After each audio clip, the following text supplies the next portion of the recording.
जी, हमारी ये तंज़ीम जो एक नेशनल कॉन्फ्रेंस के बाद दिसंबर 2016 में बम्बई में जन्मी है। इसका बुनियादी मानना ये है कि आज दुनिया भर में मुसलमानों के सामने तरह तरह की परेशानियां हैं। They are the targets of intolerance, of discrimination, of hate, of violence internationally through Islamophobes and in India through the politics of Hindutva. तो मुस्लिम समाज के सामने ये प्रॉब्लम तो है ही, साथ साथ में अफसोस की बात ये है कि मुस्लिम समाज के अंदर भी इंटॉलरेंस बढ़ रही है। And this is a matter of particular concern to us who are members of this organisation कि आप इंटॉलरेंस को इंटॉलरेंस से नहीं लड़ सकते हैं। Intolerance can not be the answer to intolerance.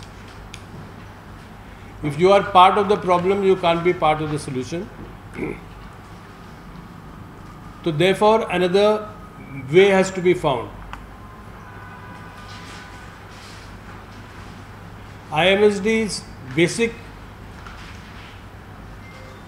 IMSD subscribes to the view that the core principles of Islam, equality, justice, compassion and peace, these core values of Islam, we believe are the core values of Islam, are in consonance with the principles enshrined in the Constitution of India, as also those enshrined in the 1948 United Nations Universal Declaration of Human Rights. इस्लाम के बुनियादी उसूलों में और जो संविधान में, जो आइन में, जो दस्तूर में है इस मुल्क के, और जो यूनाइटेड नेशंस के यूनिवर्सल डिक्लेरेशन में मानव अधिकार का डिक्लेरेशन है, उसमें कोई टेंशन, कोई तनाव नहीं है, हमारा ये मानना है।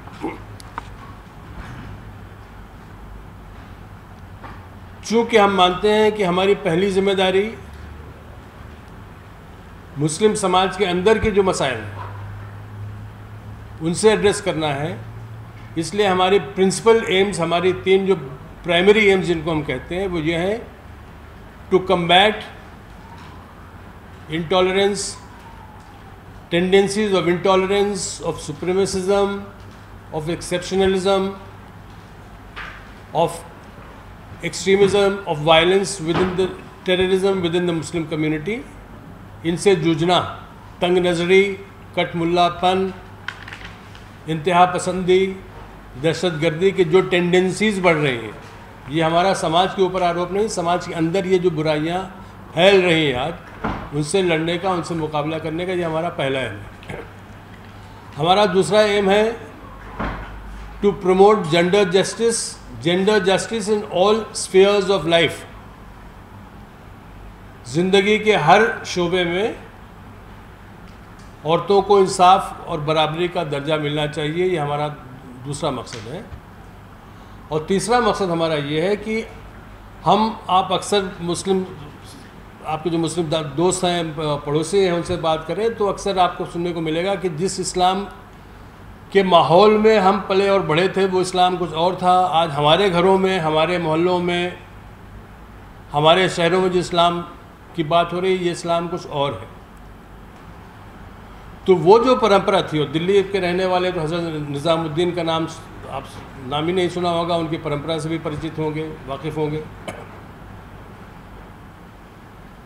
To rejuvenate that tradition within Islam which was tolerant, which believed in mutual coexistence, peaceful coexistence, etc., and to celebrate diversity. ये हमारे 3 जो है तो प्राइमरी एम है। मैं मुख्तसर बोल रहा हूँ ताकि फिर और भी साथी हम आज के मीटिंग के मकसद जो है तो उसके लिए उसकी तरफ ध्यान देने के लिए। प्रिंसिपल्स ऑफ IMSD, हमारे कुछ बुनियादी उसूल हैं जिसके ऊपर ये तंजीम खड़ी हुई है। हमारा मानना है कि इस तरह की तंजीम की आज बहुत ज़रूरत है। इस मुल्क को भी और दुनिया भर में इस तरह की तंजीमें दूसरी जगह भी जन्म ले चुकी हैं। मिसाल के तौर पे British Muslims for secular democracy Britain में है, Singapore Muslims for secular democracy Singapore में है, Muslims for progressive values, Muslims for tomorrow, इस तरह के नाम की तंजीमें आपको यूरोप और अमेरिका और कनाडा में भी मिलेंगी। तो हम इस प्रोसेस का अपने आप को एक हिस्सा मानते हैं। हमारी बुनियादी जो प्रिंसिपल्स है उसमें पहला प्रिंसिपल ये हुआ कि affairs of state should be kept completely separate from matters of faith. मज़हब के मामले को और सियासत के मामले को एक दूसरे से बिल्कुल अलग अलग रहना चाहिए। हम थियोक्रेटिक स्टेट के सख्त खिलाफ हैं। हम चाहते हैं कि दुनिया भर में सेकुलर स्टेट हो। हमारा सेकुलर स्टेट से मतलब जो तो एंटी रिलीजियस बिल्कुल नहीं है, मगर मज़हब और सियासत, रिलीजन एंड स्टेट का कोई रिश्ता नहीं होना चाहिए। तो हम चाहते हैं कि इंडिया में भी सेकुलर स्टेट हो, पाकिस्तान में भी हो, ईरान में भी हो, सऊदी अरेबिया में हो।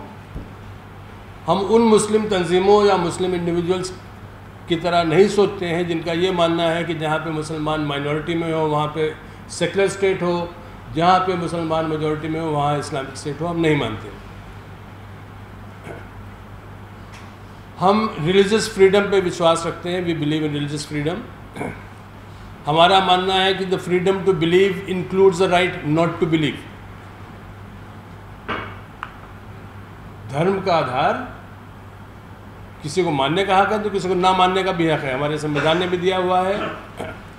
और बहुत सारे मुसलमान मौलवी साहब भी आपको लाइक रहा फिर दीन सुना देंगे, मज़हब में कोई जबर नहीं है।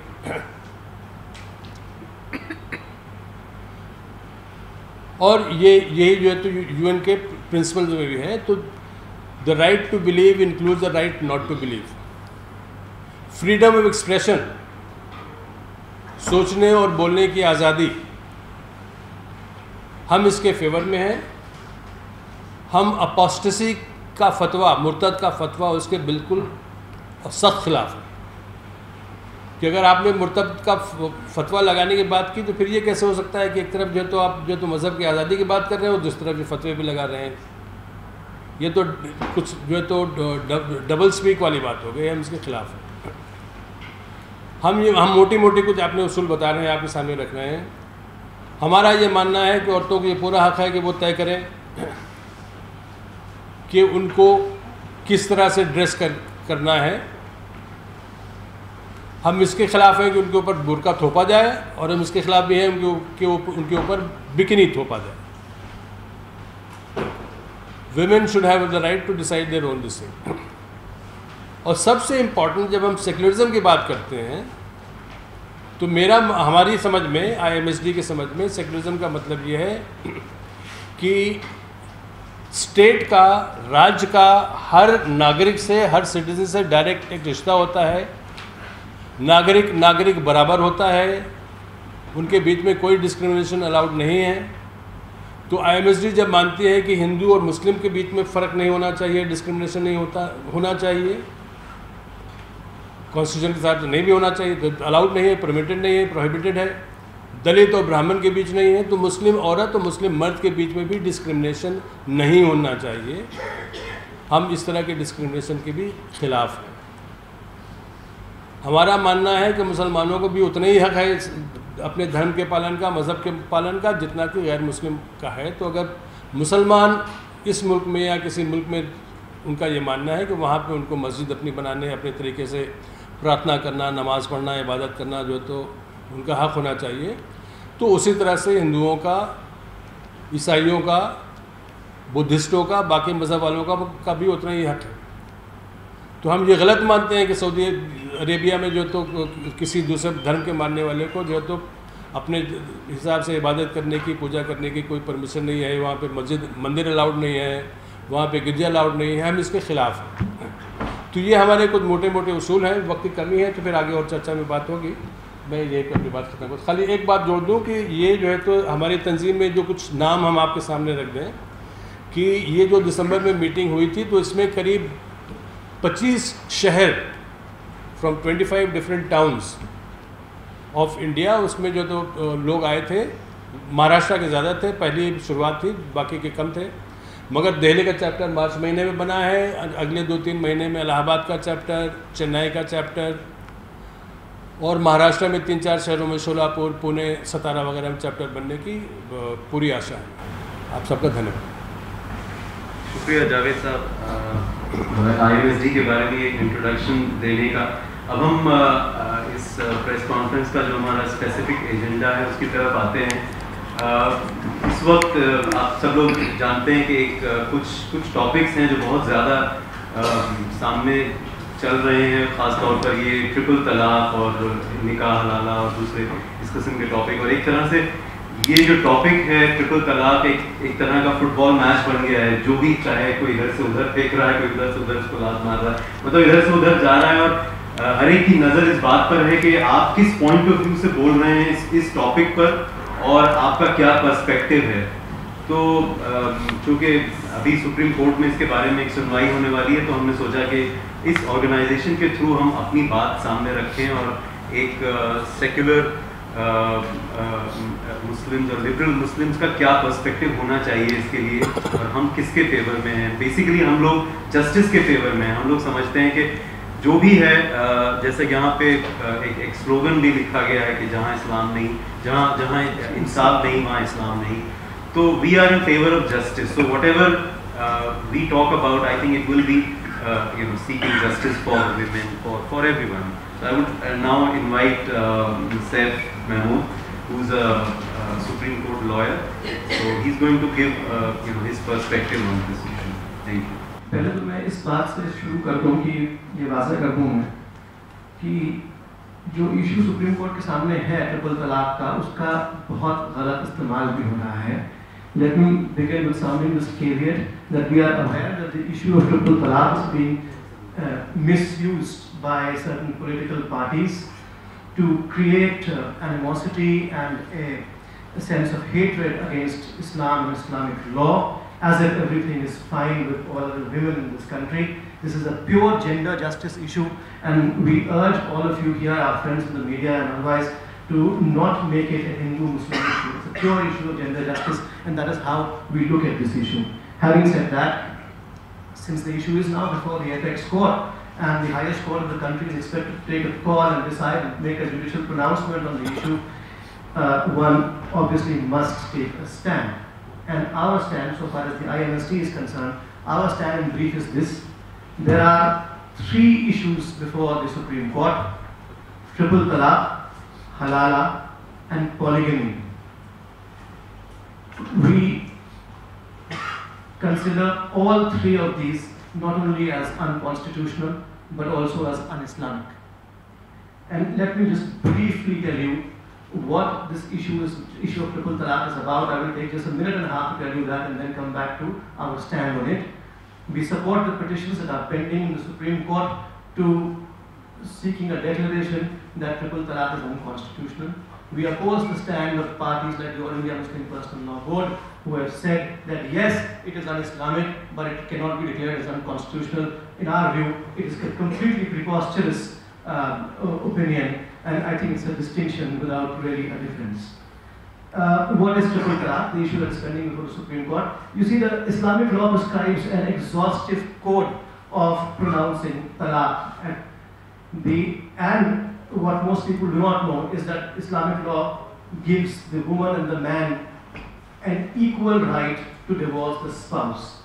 Now what happens is, when the woman wants to divorce and initiate the divorce, she goes to her husband and tells him that I don't want to live with you. This is the theory of irretrievable breakdown of marriage, which is not present in any other law in India. It's the most progressive theory of irretrievable breakdown. If the husband does not agree, then she either goes to a qazi or to a judicial authority, and that authority has no option but to grant the divorce. But when it comes to Muslim men, what happens is that they simply pronounce a divorce and the marriage is dissolved.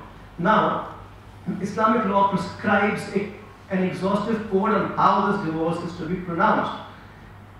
There are 3 phases in which it is to be pronounced. What is now happening in India is that Muslim men, in order to attain some kind of finality to this divorce, attach some kind of finality to this divorce, pronounce what is called a triple talaq or a triple divorce. 3 बार तलाक कह दिया, तो अब मौलाना आपसे ये कहेंगे कि साहब तलाक तो अब हो गई, चाहे आपने गुस्से में कही हो, चाहे आपने शराब के नशे में कही हो, या जैसे भी कही हो, तलाक तो अब हो गई। अब हो गई तो क्या होगा?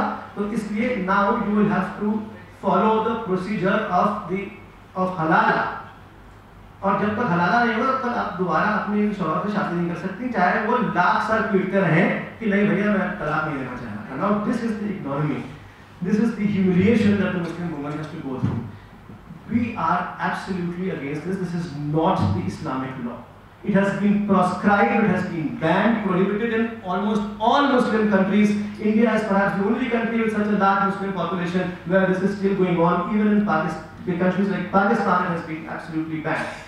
Now, if triple talaq is banned, halala also goes, because it is intrinsically connected to triple talaq.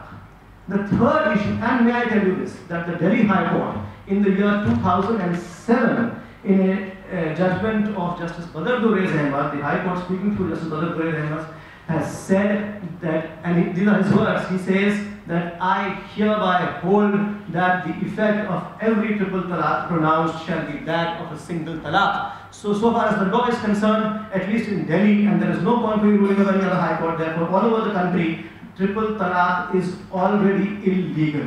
The Supreme Court needs to clarify this by way of a judicial pronouncement and declare in terms that triple talaq it militates against Articles 14, 19, 21 of the Constitution of India. And let me also quote another provision. There is Article 51A in the Constitution, which is a fundamental duty of every citizen, and 51A says that practices which are derogatory to women shall be renounced. कि ख़वातीन के वक़ार को जो इस तरह की practices हैं जो उनकी तौहीन करती हैं, खिलाफ वर्जी करती हैं, वो प्रैक्टिसेस जो हैं वो ख़त्म की जाएंगी, they will be renounced.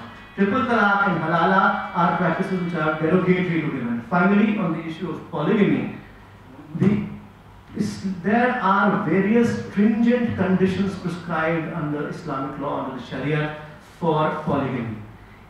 We are of the opinion that in a modern society like the one we today live in, such conditions cannot be fulfilled, and therefore polygamy as it is practiced today is absolutely un-Islamic. Again, it is also unconstitutional. Again, it violates the guarantees to the Muslim women given under Part 3 of the Constitution, as well as Article 51A, which I have just cited.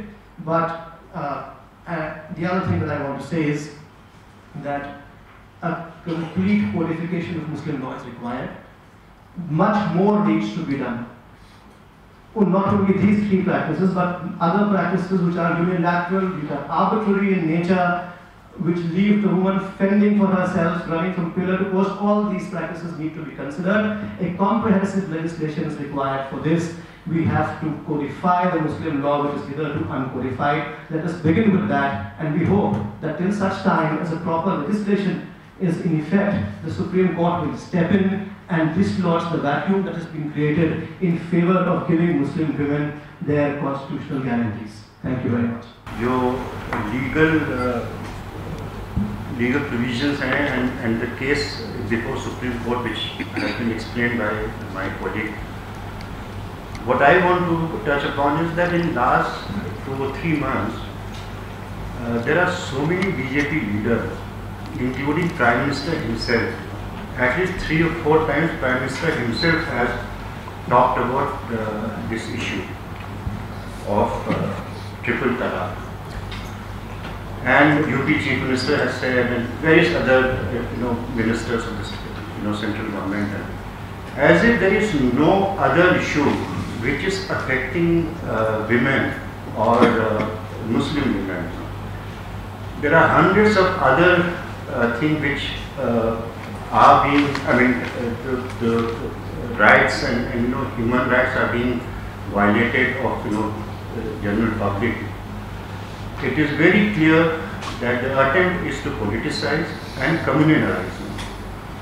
And we condemn this, we are totally against this. Not only BJP, any political party should not get into this game of playing one community against other.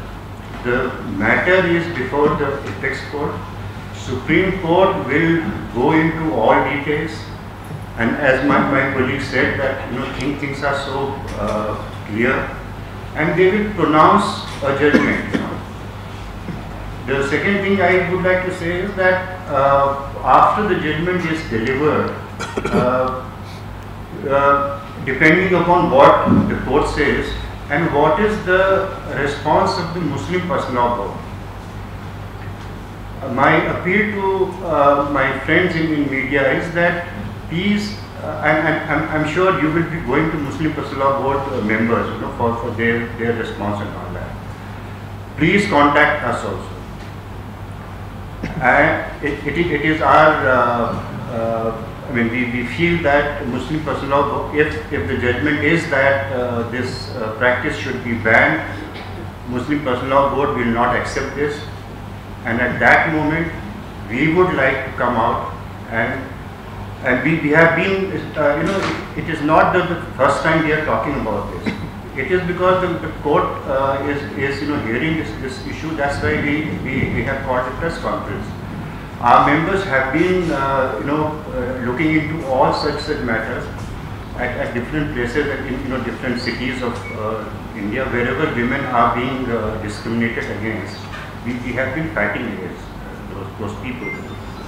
And on this issue now, since it has reached a stage where it needs to be actually fought on the street. Muslim Personnel Board is going to oppose if this triple talaq is banned, and we are very well aware of this, and we are prepared that we will not accept this. Muslim Personnel Boards, whatever want to say, should say in court, and once the judgment is done, it is done. Everybody has to accept that. My appeal to media is also that when you take up such issues, and specifically television channels, you are also trying to play some game. There are you will find some mullah, you will find two, three women, and you will try and organize a tu meme game there. Please, television channel specifically should not do that. This is a very serious matter. It is a matter of women rights, and many other. This is just a few people sitting here. All across India, there are a whole lot of Muslim people who have been totally against these practices. And please take our opinion also into account. Thank you very much. Thank you Askari. ये बहुत अच्छी बात की अस्करी साहब ने कि किस तरह से मीडिया इस इशू को मैनिपुलेट कर रहा है, और प्रॉब्लम ये हो रही है कि चूंकि इसको पॉलिटिसाइज किया गया है और एक कुछ खास किस्म की पार्टियों के जरिए पॉलिटिसाइज किया गया है, तो इवन जो मुस्लिम कम्युनिटी है वो भी उसको एक सस्पिशन की नज़र से देखती है, और उनको लगता है कि हम जैसे लोग जो ट्रिपल तलाक के खिलाफ हैं शायद हम उन पॉलिटिकल पार्टीज के फेवर में हैं। तो ये बहुत वी हैव टू रियली ये एक लाइन ड्रॉ करने की ज़रूरत है। मुस्लिम कम्युनिटी को लगता है कि जो ट्रिपल तलाक के खिलाफ है वो बेसिकली प्रो बीजेपी है, which is not the case. So you have to draw that line somewhere.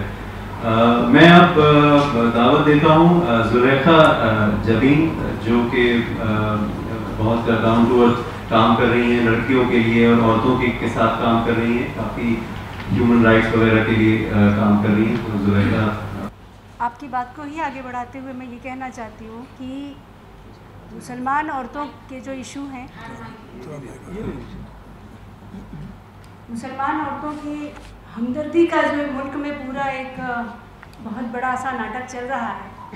मैं इसलिए ये बात कह रही हूँ क्योंकि मैं ज़मीन से हूँ, और सबसे बड़ी बात यह है कि जिस तरह का इसका पॉलिटिकलाइजेशन हो रहा है वो एक तरह से हमारी गंगा जमनी तहजीब वाले मुल्क में नफ़रत पैदा करने के लिए हो रहा है, और ये दिखाने के लिए हो रहा है कि इस्लाम कितना जालिम, कितना औरतों के ख़िलाफ़, कितना गरीबों के ख़िलाफ़ है, कितना बच्चों के ख़िलाफ़। उन सारी चीज़ों पे न जाते हुए मैं एक छोटा सा आंकड़ा आपको देना चाहूँगी। 2011 और 2015 के बीच में एक RTI एक साथी ने डाली थी और उसकी जो रिपोर्ट आई है 4 स्टेट के करीब 8 डिस्ट्रिक्ट की, जहाँ मुसलमान बहुत ज़्यादा बड़ी तादाद में हैं। इन वर्षों में मुसलमान औरतों के साथ जो तलाक हुए, जिस तरह के तलाक की बात की जा रही है, वो 1307 हैं, और जो इस मुल्क की मेजॉरिटी ग्रुप में है वो 16,505 हैं। क्रिश्चियन में 8,000 के आसपास है। तो ये जो आंकड़ा है, हमारे प्राइम मिनिस्टर जिस बात को बड़े दावे के साथ कह रहे हैं, 2 दिन पहले उन्होंने कहा कि मुसलमान मेरे साथ आए और मेरी बात की तायीद करें। अगर वो औरतों के इतने हमदर्द हैं तो मेरा सवाल आपके ज़रिए इस मुल्क से है कि अखलाक, पहलू खान, इश्तियाक, मिनहाज, इनको झूठ से जो मारा गया और पीट के मार डाला गया बहुत ब्रूटल तरीके से, उनकी औरतों के बारे में हमारे मुल्क के प्राइम मिनिस्टर की कोई हमदर्दी नहीं है। वो कैसे ज़िंदा हैं, वो कैसे ज़िंदा रहेंगी, उनके बच्चे कहाँ जाएंगे, वो जो जानवरों को बेचने का पेशा कर रहे हैं वो कैसे ज़िंदा रहेंगे। और दूसरी सबसे बड़ी जो अहम बात हो रही है वो ये हो रही है कि इसको जिस तरह से उठाया जा रहा है, जिस तरह से दिखाया जा रहा है, वो बहुत ख़तरनाक तरीका है। पूरे मुल्क में जिस तरह से बंटवारा हो गया है, हम सोशल मीडिया में देख रहे हैं, ज़रा सी भी बात होती है तो वो जिस तरह से मतलब जो गाली गलौच में आ रहे हैं, जो जिस तरह की गुंडागर्दी हो रही है, ये अपने आप में मुल्क की एक माइनॉरिटी की बड़ी मेजॉरिटी को साइडलाइन, न सिर्फ साइडलाइन करने की, बल्कि एक बहुत ही ख़तरनाक तरीके से इस बात को सामने लाया जा रहा है। और तमाम तरह के लोग, और इतने बुरे और इतने गंदे बयान जो आ रहे हैं, हम अभी कुछ दिनों पहले एक मिनिस्टर ने जो बात कही है, मिनिस्टर ने आपके यूपी के मौर्य जी ने, मैं उसको इस मंच से बहुत बुरी तरह कंडेम करती हूँ, जिस तरह से उन्होंने बात कही है कि हवस मिटाने के लिए मुसलमान शादी करते हैं। एज ए फीमेल मैं ये पूछना चाहती हूँ, तो फिर कैसे हवस मिटाएंगे? वो शादी कर रहे हैं ना। मतलब ये जो अजीब तरह की बातें समाज में चलाई जा रही है, जाहिलों की तरह ये बात हो रही है। क्या इस मुल्क में बेरोज़गारी इशू नहीं है? 89% बेरोज़गारी सेंट्रल गवर्नमेंट से ख़त्म हो गई है, रोज़गार ख़त्म हो गए हैं पिछले 3-4 सालों में, उस पर हम कोई बात नहीं कर रहे हैं। हम महंगाई पे कोई बात नहीं कर रहे हैं। हम एक इशू उठा लिए हैं कि मुसलमानों में 3 तलाक होते हैं, जिस तरह के तलाक होते हैं, उस तरह की चीज़ों पर एक पूरा काम चल रहा है। ऐसा नहीं है कि काम नहीं चल रहा। मुस्लिम कम्युनिटी के अंदर आवाज़ उठ रही है, उस आवाज़ के साथ हम लोग हैं कि हाँ, इस तरह के तलाक को ख़त्म किया जाना चाहिए, क्योंकि ये इसको यहाँ रखने की कोई ज़रूरत नहीं है। बाकी सारे साथियों ने ये वाली बात कही है। मेरी आप सब से सिर्फ यही गुजारिश है कि मुल्क के लोग इस बात को समझें कि ये एक साजिश है इस मुल्क को फिर से दोबारा तोड़ने की। ये साजिश है हमारी गंगा जमनी तहज़ीब को ख़त्म करने की। ये साजिश है कि किस तरह से हम एक दूसरे से मोहब्बत करते हैं, एक दूसरे से साथ रहते हैं, और इन तमाम बातों के साथ साथ एक पूरी की पूरी तरह से एक जहरीला माहौल पैदा करके, एक राजनीति करके और औरतों को ही मुद्दा बनाकर। क्या हमें रिजर्वेशन याद नहीं है? रिजर्वेशन बिल पर किस तरह से औरतों के कांधों पर रख के बंदूक चलाई, और आज तक 33% रिजर्वेशन बिल का हुआ है। तो हमारी सरकार से ये गुजारिश है, IMSD की तरफ से भी, कि अगर आप औरतों के इतने ही हमदर्द हैं तो औरतों के, हम तमाम औरतों की बात कर रहे हैं, वृंदावन में, हरिद्वार में, मथुरा में जो औरतें हैं विधवा आश्रमों में, आप वहाँ भी जाइए, उनको भी इंसाफ दिलाइए, उन्हें भी लाइए। हमारा दर्द इस मुल्क की हर औरत के साथ है। हम सिर्फ मुसलमान औरत को हाशिए पे रख के न उसकी लड़ाई को देखते हैं, न उसकी परेशानी को देखते हैं। मैं सिर्फ ये कहना चाहूँगा कि इवन दो आज की मीटिंग का एजेंडा ये ट्रिपल तलाक और ये हलाला ये सब चीज़ें थी, लेकिन इसका मतलब ये नहीं है कि इंडियन मुस्लिम और सेक्युलर डेमोक्रेसी सिर्फ इन्हीं सब्जेक्ट के बारे में बात करती है। हम और भी बहुत सारे सब्जेक्ट के बारे में काम कर रहे हैं और करते रहेंगे। फॉर एग्जांपल हम लोग कंडेम करते हैं हर तरह का वायलेंस, हर तरह की किलिंग्स और टेररिज्म जो इस देश में या और जो जगहों पे हो रहा है, चाहे वो किसी भी धर्म, किसी भी आइडियोलॉजी के बारे में हो। तो इन सब चीज़ों पे हम लोग बात करते हैं। तो आप लोगों के अगर कोई सवाल है तो आप डायरेक्टली पूछ सकते हैं, जो आज का एजेंडा है उसके बारे में खास तौर पर। आज का थोड़ा सा एजेंडा हट के, लेकिन बाद में आप जवाब दे दीजिएगा। पहले आज के एजेंडा अगर आता है तो कह दीजिएगा। जम्मू कश्मीर पे आपकी क्या राय है? देखिए, जम्मू कश्मीर, नॉर्थ ईस्ट, तमिलनाडु वगैरह वगैरह पे हमारी क्या राय है, उसको थोड़ा अलग से रख के बात करें तो बेहतर होगा, क्योंकि उसका कोई कनेक्शन नहीं है आज के इससे। इसलिए मैं चाहता हूँ कि बात आप कर दीजिएगा, बस आप दे दीजिएगा। आप में से कोई मेरा सवाल ये था कि जफर साहिबा ने आपका जो इशू आप बता रहे हैं ना, हमारा इमीडिएट कंसर्न जी, अभी आपने बता दिया इमीडिएट कंसर्न क्या होना चाहिए। सबसे बड़ा मराठी का जो कंसर्न है वो सिक्योरिटी है। अभी कल ही बुलंदशहर में एक को मार दिया गया, 7 का आसाम में 2 लोगों को मार दिया गया, पहलू वहाँ का तस्करा किया गया। तो सिक्योरिटी के बारे में आपने एक लफ्ज़ नहीं कहा, और तलाक के बारे में इन्होंने फिगर्स बताया कि जो एक नॉन इशू है उसको एक इशू बनाया था आउट ऑफ प्रपोर्शन। तो क्या करें आप ये जो जी, इस पर हमें 2 बात करनी है। बात नंबर 1 कि हम यहाँ पे जो IMSD के मेंबर बैठे हुए हैं फिलहाल इस पैनल पे, और IMSD के इस शहर में और दूसरे शहरों में जो लोग हैं, तो आज से नहीं 5 साल से, 10 साल से, 20 साल से, 25 साल से फ़िरका परस्ती के ख़िलाफ़ लड़ते रहे हैं और आगे भी लड़ते रहेंगे। पहलू खान हमारे लिए बिल्कुल इशू है। गुजरात का जो 2002 का कत्लेआम हुआ था, नस्ल कुशी हुई थी, उसके ख़िलाफ़ हम में से कई लोग जो काम कर रहे हैं, कोशिश कर रहे हैं, उसको भी आपको पता होगा। मगर ये कि साहब वो प्रॉब्लम है, इसलिए इस तरफ आप आइए ही मत। ये ज़माना से जो चल रहा है ये हमें मंजूर नहीं है। मुस्लिम औरतों के सवाल को कि ये हमेशा होता रहा है, सिर्फ मुस्लिम समाज में नहीं, कि इन सवालों को उठाने का आज वक्त नहीं है। Today is not the time to raise these issues. We are saying today is the time to raise these issues. Today is the only time to raise these issues. For 3 decades of my activism, while I have been fighting communalism and being engaged with whatever issues, I know any number of Muslim women and men who have broken their heads with the All India Muslim Personal Law Board, and I believe they have not moved 1 millimeter. They have not moved 1 millimeter from where they stood 30 years ago. And that issue cannot be brushed aside simply in the name of Pehlu Khan or in the name of what Yogi is doing in terms of shutting down and closing houses. Of course, the slaughterhouses. We condemn them, and we condemn them from this platform. Zulekha has done that. Askari has done that. I am doing it now. Others have said it. Yusuf has said it. But we shall not remain quiet on the question of gender justice. This is the question that the Muslim community as a community has shied away from, has shut its eyes from for a long, long time, and that will no longer be acceptable to us. Also, just one more. Just one more. ये बात हो रही है कि ये वक्त नहीं है उसको करने का. The matter is pending before a constitution bench of the Supreme Court. That is the final authority. इसके बाद कभी वक्त नहीं मिलेगा कुछ करने का. अगर अभी कुछ नहीं किया तो let Supreme Court will decide, and if it decides against you, then you are gone and done with, done and dusted. उसके बाद कुछ नहीं, कोई रेमेडी अवेलेबल नहीं है. तो अगर आप अब अपने घर में छुपे रहेंगे और नहीं बोलेंगे इसके बारे में, तो आगे बोलने की जरूरत है. सुप्रीम कोर्ट तो मुझे नहीं लगता है किसके दबाव में आता है जनाब. एक मिनट सुनिए, let me just allow me sir. अब आप ले आए हैं प्रिंसिपल ऑफ सब जुडिस, जिस पे मेरी PhD है. प्रिंसिपल ऑफ सब जुडिस जो है वो तब शुरू हुआ था जब जूरीज हुआ करती थी इस कंट्री में. Jury and the law is very clear about this. Juries can be affected by what people say outside the court. Judiciary will not be affected. Court will not be affected. And there is no such law in India which bars, prohibits, or even restricts people from discussing an issue which is pending before the Supreme Court. To say कि ये दबाव बनाना है, this itself is contemptuous of the majesty of the Supreme Court. वो triple तलाक के करीब जो तलाक के खिलाफ है, जैसे उन्होंने डेटा दिया जुलेखा जी ने कि जो दूसरी समाज की महिलाएं उनका तलाक रेशियो ज़्यादा है मुस्लिम समाज से.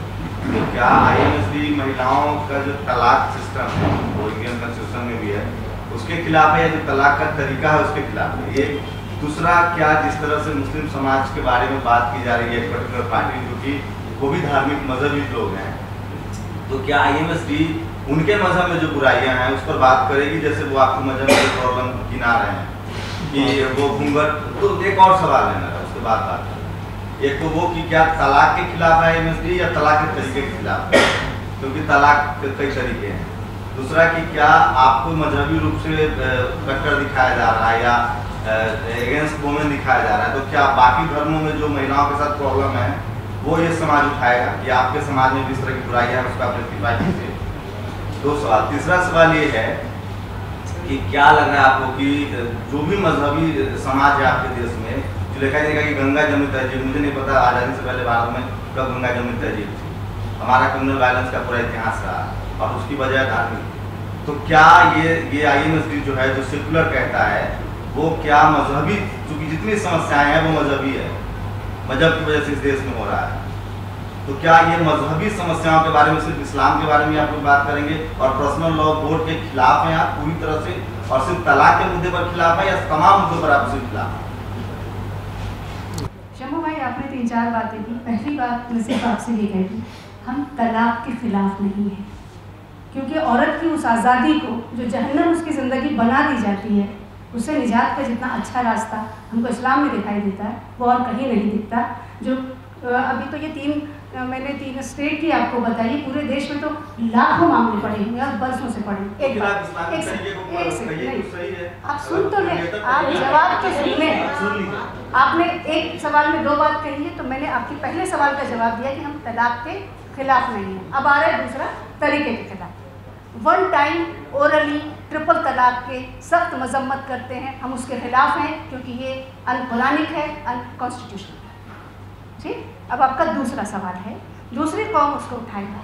हमारा ये मानना है कि बदलाव की लहर हर कौम के अंदर से, हर जमात के अंदर से उठनी चाहिए। हम कोई सुप्रीमो नहीं है और ना ही किसी सुप्रीमे को हम सपोर्ट करते हैं कि आप लाइए और थोप दीजिए ना। अगर गंदगी है तो अंदर से ही साफ होगी।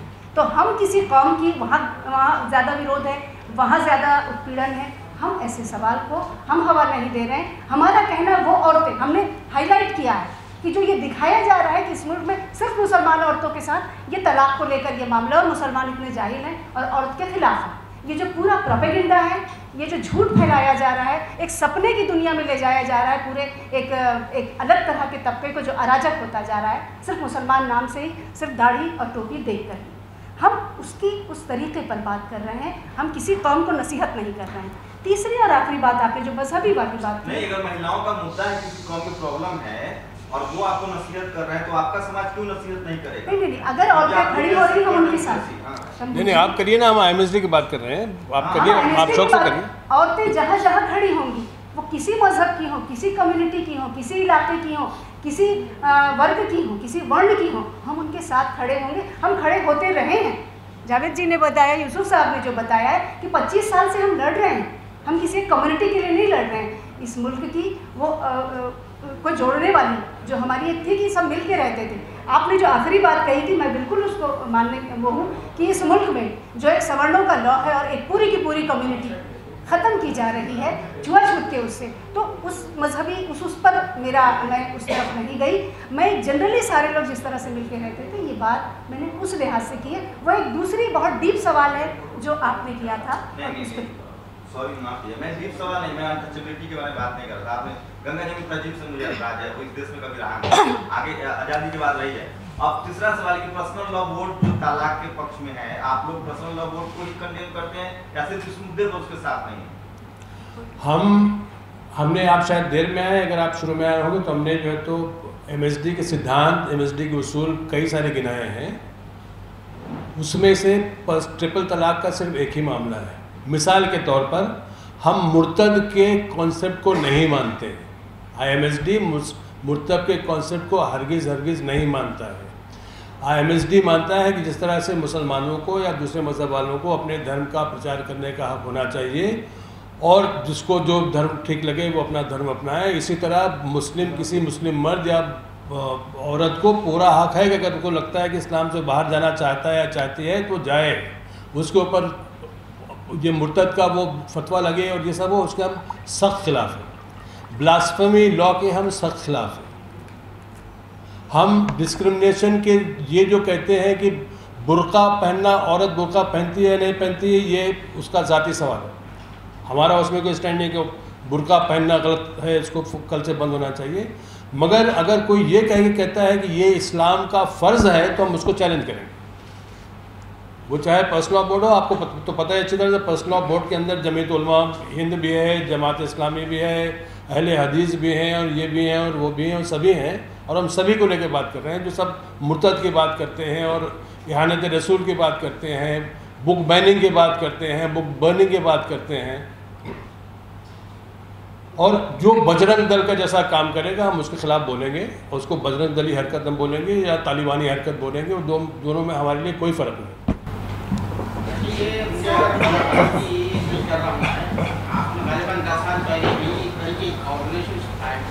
सॉरी, इससे 10 साल पहले भी आपने कुछ इस तरह की ऑर्गेनाइजेशन कायम की थी जिसमें हसन कमाल थे, जफर आका साहब थे, जी, वो ऑर्गेनाइजेशन भी आपकी चल नहीं पाई, फिर अब ये जो आप नई ऑर्गेनाइजेशन आपने कायम की है, आप दुआ कीजिए हमारे लिए, हम कोशिश करेंगे जो है तो।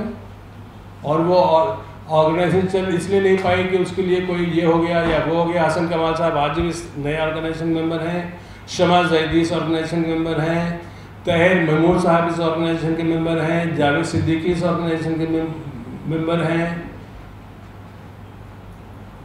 सीरत शौकत अली इस्लामिक स्कॉलर्स के मेंबर हैं, फिरोज़ खान का मैंने शायद नाम किया है, शिवा इसके मेंबर हैं। उस वक्त हमारी काहिली की वजह से गाड़ी आगे नहीं बढ़ी थी। इस बार हम और थोड़े नए इरादे लेके बढ़े हैं, नए चेहरे हैं, नया हौसला है और आपकी दुआओं की दरख्वास्त है। आप कुछ करना चाहिए? Much has been talked about triple talaq. The matter is before a constitution bench, and if you look at the judicial precedents, it's very likely that the court may say it's an unconstitutional practice and should not happen. But then comes the more crucial question of the codification of the personal law, because then you have to look at the 1937 Act and the other subsequent acts which has come. The community at this point seems to be very divided on what the perception and what the reality of Quran is. Do you think in an atmosphere like this you can actually come up with a consensus for codification? I think that's the more crucial question which lies there.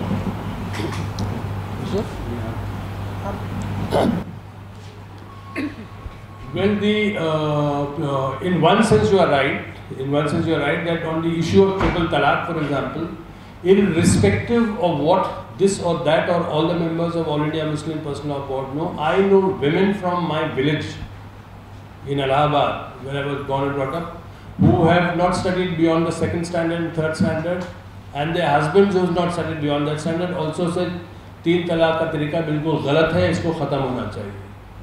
So on that the issue, that's an easier issue in that sense to kind of settle. The question of codification of Muslim personnel is a more complicated and a long drawn out process. IMSD certainly demands that the personal law, Muslim personal law should be codified, and in the process of codification, for example, Bharatiya Muslim Mahila Andolan has prepared one draft. Maybe there are other organizations who prepared other drafts. They should be seriously considered. But that is not something that is going to happen tomorrow or day after. We certainly demand it. We certainly stand for it. I'm sorry to interrupt, but I hope you're preempting this, because the moment the court says that this is not the way you can give talaq, the law will have to prescribe in some way or the other that what is the valid form of talaq. Yes. That is on the issue of talaq. But then what about maher? What about this? What about that? What about guardianship? The whole lot of things. So I'm only saying this, that so when the court decides that this is not constitutional or this is constitutional, if it decides that this is not constitutional, then obviously the court will also be bound to say what is constitutional then. Or may ask So, the legislature to do it. no, the court will not ask the legislature. It is not the job of the court to direct the legislature. It may say, we hope. Yeah. Now let me tell you this, that the Supreme Court of India for the last 35 years has been hoping that the legislature will do this.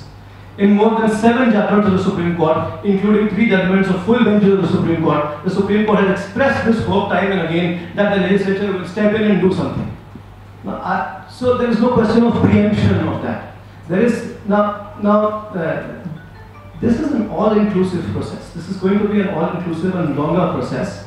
We have at least 4 statutes on the statute book today which deal directly with what is called the Muslim personal law. As we said, that is the 1937, and of course there's this all famous the Resolution of the Muslim Marriages Act and the 85 Act. And there are other laws which are secular in nature but apply to Muslim marriages and divorce with the same vigor as the Islamic law applies. there is the Juvenile Justice Act, etc. So, and there are questions which are beyond talaq and beyond divorce also, which need to be considered. There is the question of adoption, there is the question of will. All those things will have to be considered. It is of course a long drawn and all-inclusive process. It will take time.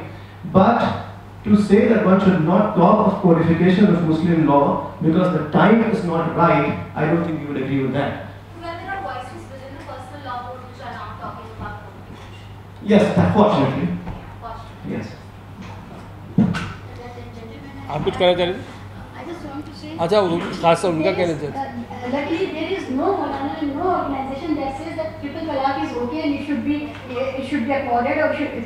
Everyone is saying that it is not Islamic, it is not Quranic and all those things. Yet there is this element of irrationality within their own argument that okay, this is not Quranic, still we have to continue because there is some hadith and there is some precedence from one of the caliphs. So the problem is that here comes the question of intention only. That when you have the intention to bring justice and fairness and dignity within the family, you have all the reasons to bring in that necessary change of introducing that procedure that Quran talks about. जब नियत नहीं होती है तो आपको हदीस और रवायत और सहाबा और खलीफा के पास जाना पड़ता है ये ढूंढने के लिए कि नाइंसाफी का कोई तो एक मिसाल मिल जाए जिससे हम ये नाइंसाफी जारी रखें। तो ये जो नाइंसाफी जारी रखने की नियत है, उस नियत को आज सुप्रीम कोर्ट अब जब बात करेगा तो उसमें हम लोग सब शामिल हो रहे हैं। दूसरी बात, ये बहुत से लोग जो यहाँ पर बैठे हुए लोगों से सवाल कर रहे हैं, बहुत बार ऐसा होता है कि हम कोई दीवार तोड़ना चाहते हैं और वो दीवार 200 बार मारते हैं और नहीं टूटती है, लेकिन 201 पे टूटती है। इसका मतलब ये नहीं है कि जो पीछे 200 मारे गए वो जाया चले गए, ये वो सबको मिला करके ही ये दीवार टूटने वाली है जो मौका आ गया। तीसरी बात, मौलानाओं की कितनी भी तंजीमें बन जाएं, हम कभी इस पर बात नहीं करते कि ये तंजीम किस लिए बनी है, इसका कोई एकेडमिक ऑडिट होना चाहिए, कोई मॉरल ऑडिट होना चाहिए। लेकिन जब डेमोक्रेटिक सेक्युलर मुसलमान कुछ करने चलते हैं तो इस तरह के सवाल उनसे पैदा किए जाते हैं, जैसा ऐसा लगता है कि किसी भी पॉलिटिकल प्रोसेस से उनको जुड़ना ही नहीं चाहिए, वो अछूत है पॉलिटिकली। तो ये जो पूरा रवैया है। और तीसरी बात ये कि मुसलमान मर्द एक तरह का लीगल हॉलिडे एंजॉय कर रहा है, अकाउंटेबिलिटी हॉलिडे एंजॉय कर रहा है फैमिली के अंदर। उस अकाउंटेबिलिटी हॉलिडे को खत्म करने की जरूरत है। और ये जो आर्गुमेंट है कि we are under siege, we are going through some emergency, this perpetual emergency will continue because this is how the obscurantists promote their own authority within the helpless masses. So this has to end and this is the right time. Thank you. Great, thank you. और कोई अगर सवाल पूछना चाहे, मासूमा आपको भी कुछ बोलना था, अगर कुछ बोलना चाहें तो शुक्रिया। जी आप ये सवाल जो कोडिफिकेशन का आया है और आई थिंक जो कोडिफिकेशन का सवाल आया है कि मुस्लिम लॉ को कोडिफाई करना है और ये बहुत ज़रूरी है और क्या परेशानी होगी इसमें और क्या, तो मैं ये याद दिलाना चाहती हूँ लोगों को कि ऑनर किलिंग और खाप पंचायत और दहेज पे कोडिफिकेशन है, कानून है और कोई लागू नहीं करता। प्राइम मिनिस्टर से लेके एसएचओ तक कोई लागू नहीं करता। तो जो लड़ाई हम वहां लड़ रहे हैं वो लड़ाई यहां भी हम लड़ रहे हैं। एक ही लड़ाई है, मुसलमान औरत की, हिंदू औरत की, एथियस्ट औरत की। जो कमजोर है, चाहे वो ट्राइबल है, चाहे औरत है, चाहे कोई भी है, कानून आपका कहीं भी हो, उस कानून के लिए आपको लड़ना पड़ेगा। और सिर्फ उनके लिए नहीं जो उससे इफेक्ट हो रहे हैं, आप लोगों को भी लड़ना पड़ेगा। मीडिया का इसमें बहुत जरूरी रोल है। अगर आप इन बातों को उस तरह से नहीं उठाएंगे कि आप कमजोर को मजबूत बनाएं और आप सिर्फ उछालेंगे वो बातें जो ऑलरेडी पावरफुल पोजीशन में बैठे हुए हैं, तो फिर तो हम कहीं भी नहीं पहुंच पाएंगे।